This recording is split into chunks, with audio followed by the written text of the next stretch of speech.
Hello, my name is Diana Thomas, and I am going to demo for you how the missing data for mixed meal tolerance test postprandial analyte curve app works.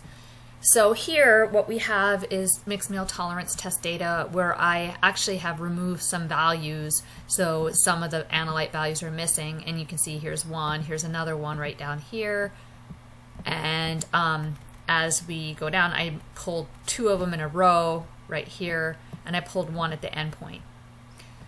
So up here you notice the format of the data is I have an administrative row which has subject IDs, and then I have the time points up here where the data was collected. So this would be 0 minutes, 30 minutes, 60 minutes, 90 minutes, 120, and so forth.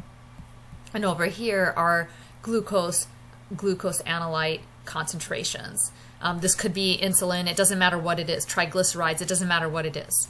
Okay, so now this is all ready to go. I'm going to go to the app, which is at linear-imputer-streamlit.app. And right now I'm being asked for the number of non-numerical columns. I only have one non-numerical column, that's the subject ID. You could possibly have 2, 3, it doesn't matter, you can just change this. So since I only have one here, I'm going to put 1. And then I enter the data collection times, which represent times in minutes. Those were the times in the first row that I showed you in the CSV file.